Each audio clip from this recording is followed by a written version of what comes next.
Welcome to another extravaganza. So again, we're doing double award. It's a P2. I'm only doing the wave questions. It's June 2023 and I'm only doing the wave questions. So let's have a look. Let's kick off. Now, white light can be split into different colours in the school science laboratory. The statement below refers to this experiment. So what is that experiment? If I could draw it down here, there's my glass prism, there's my white light, there's my red, that's good now, and there's my violet. So remember Roy Gabiv? Yes, Roy Gabiv, red's deviated the least and violet is deviated the most. White light, dispersion, any other words you can think of? Refraction of two surfaces, more dense, less dense. These words are words that you should be recognise. The statement below refers to this. In this question, you'll be assessing the quality of your written communication. Capital letter, full stop, and some poor sod has to read this. So you take your time and answer it properly, not one word answers. The name of the process. The process is called dispersion. The piece of apparatus used to split the light. The piece of apparatus to split the light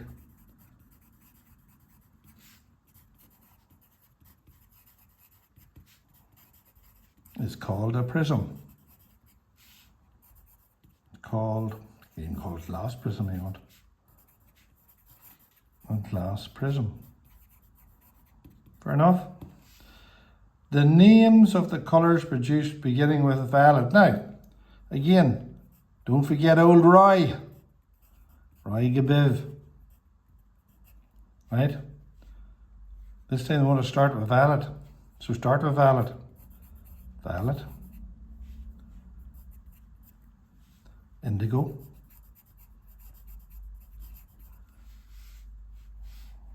blue, green, yellow,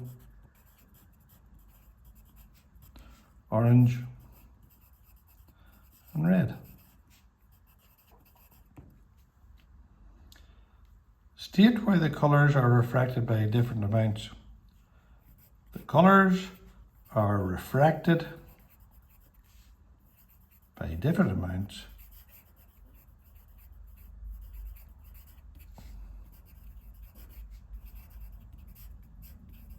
because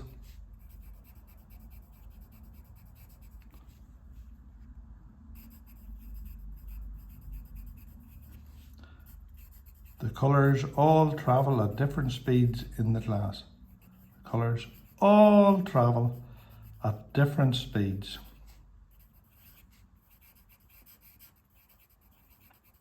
In the glass.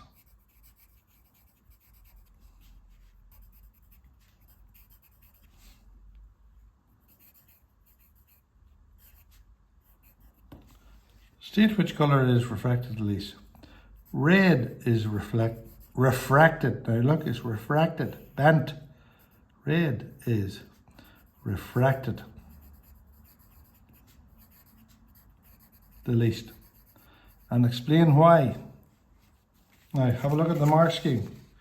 Again, I have this back here. Why you should even look it up. Look. Where is it? Travels the fastest. Because it travels the fastest.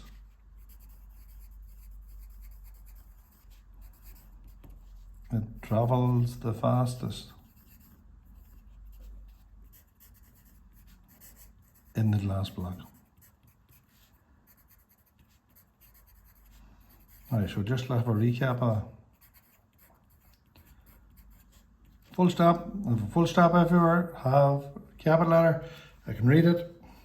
This is a 6 marker. Can you read and write? Let's have a look at white light. Red the least. Violent violet the most. Red travels the fastest. Violent violet travels the slowest. With refraction here and refraction here. Prism, white light. The dispersion of light. There's all the words. Do you know them words? But if you don't, learn them.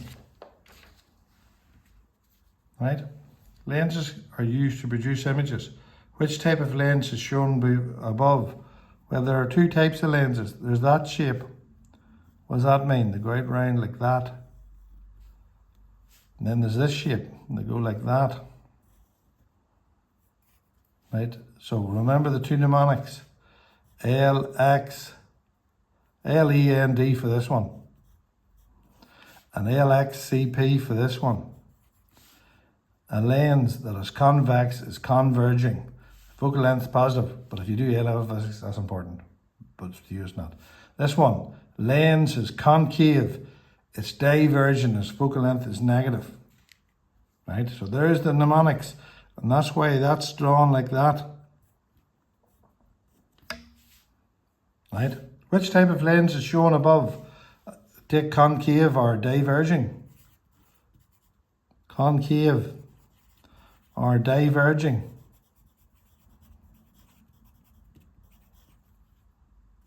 There's the mnemonic. Lens, concave, divergent. This sort of lens, like your A lens. Lens in the camera. Lens, convex, converging.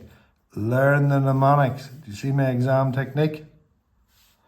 The diagram below shows an object O, placed 6 centimeters, from a lens of focal length 3 centimeters. Now, it's a converging lens. Look, how long to put that in there? See? It's a converging lens. Brings parallel rays to a point. Point F represents the focal points. Look, there's the focal point. It's about 3 centimeters, if that's 6 centimeters, 3 centimeters.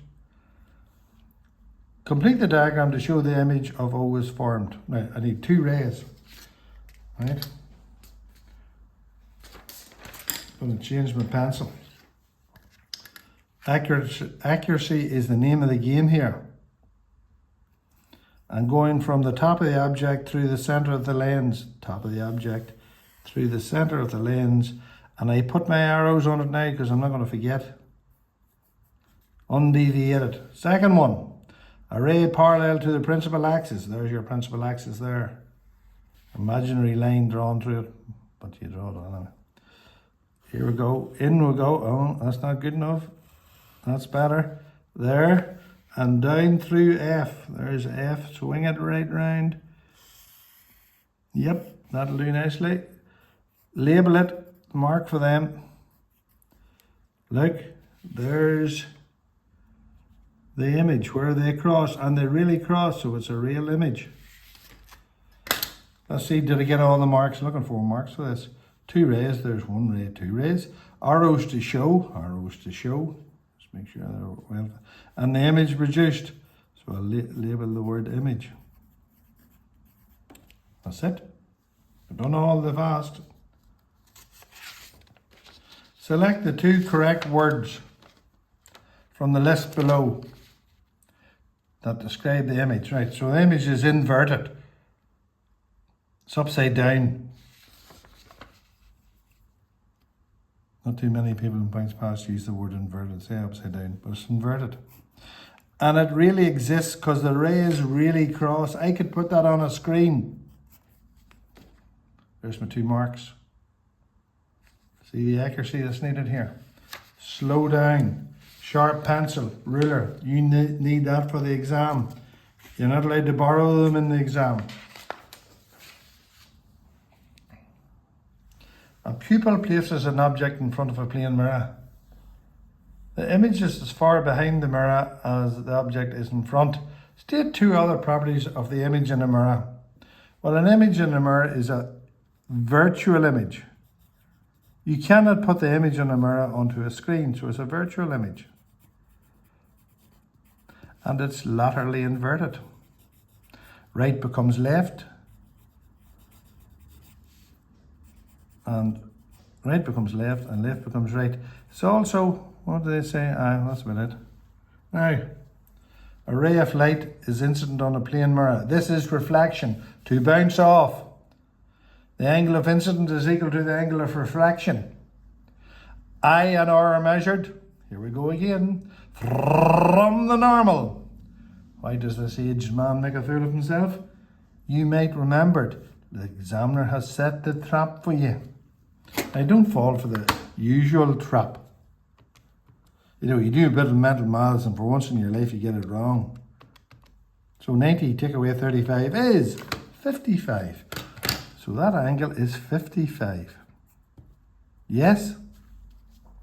That's my angle of incidence is 55 degrees.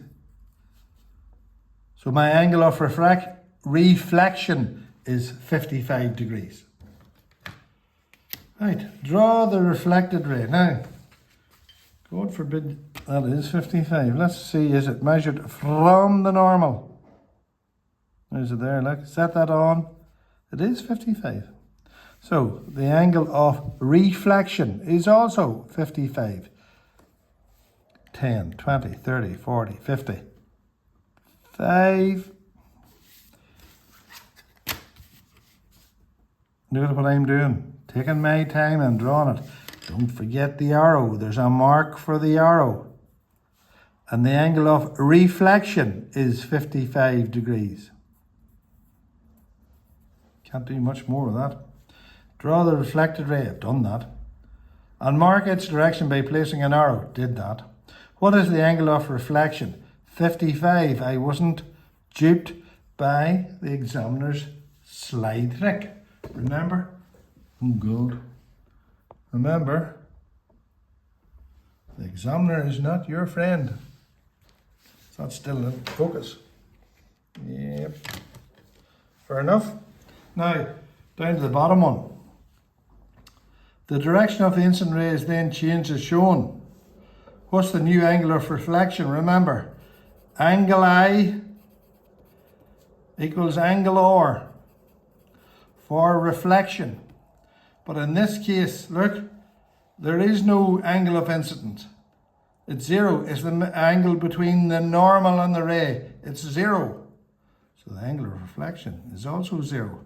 That's a slippy question, that one.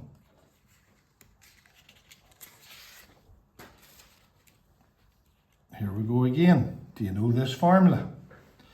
The school carries out a fire alarm test. The frequency of the alarm sound is that many hertz and the wavelength is 20 centimeters. Use the information to calculate the velocity of sound of wave in meters per second. We know that V equals F times lambda. Lambda has to be curly. That's measured in meters per second. That's measured in hertz. What's the song again? Love Hurts. Awful sad song. Oh well. And this has to be in meters. Warning, there's the trick that the examiner said. That's 0.2 meters. 20 centimeters is 0.2 meters. So, V equals F lambda. Don't know V. Know the frequency, 1.3 by 10, 1.7 by 10 to the power of 3 times 0.2. So what have we got? 1.7 by 10 to the power of 3 by 0.2. 340. And that's roughly the speed of sound in air, which you should know. So try it again, just in case you've got the Mars bar fingers on. 1.7 by 10 to the power of 3 by 0.2 is 340 meters per second. How do I know? Because frequency is seconds to the minus 1 and I've changed the wavelength to meters. So it's 340. See the trick the examiner set for you? Don't be a soft man. Let's try the next question. Oh, our old friends again. It's a displacement distance graph for a wave. It's a displacement time graph for a wave. How do I know? It says so. Displacement distance, displacement time. What can I tell off this one? Let's draw the two graphs that we can do. Here's the two graphs. There's my displacement distance graph. What's the two things I can find from it? The amplitude, the maximum displacement from the zero position. And I can tell the wavelength, the length of the wave. That's all I can tell from that graph. The other graph is a displacement time graph. Look. Displacement. See the way I keep labeling the units? Up here. Could be a mark for that. And that's time measured in seconds. I can tell the amplitude, the maximum displacement from the zero position. And that's the periodic time. And the only formula I know is frequency is 1 over periodic time. Frequency is measured in hertz. What's the song? Love Hurts. Time's measured in seconds. Now we'll go and do the question. Graph 1 shows the displacement against distance for a wave. What two pieces of information can we obtain from this graph when the numbers are included on the axis? I can tell the amplitude and I can tell the wavelength. That's it. Look. 1. Amplitude. 2. Wavelength. This one. 1. Amplitude. 2. Big T. And then can I tell the frequency? Yes, 3. F equals 1 over T. Let's see the next question. It says from graph 2. Why don't I square this up? There you are. Graph 2 shows the displacement against time for two waves. So there's your displacement against time. I can tell the amplitude, the periodic time, and the frequency. I can tell the amplitude, and I can tell the frequency. Now I would argue that you can't tell the frequency from the graph. You can tell the periodic time and then tells the frequency. But I'll agree with the examiner because they're lovely people. And that's that paper finished. Now, what should you be doing? There's the mark scheme for it. Have a look at the mark scheme, the most important document there is. And there's a few pages here. Have a look. There's that ray diagram. Look at the marks for it. In the exam, you need your own ruler and your own pencil and a spare pencil. When you're doing the calculations, do them twice on the calculator. So that's that paper finished. It takes time to learn. Your time. Thanks very much for putting up with me. Bye.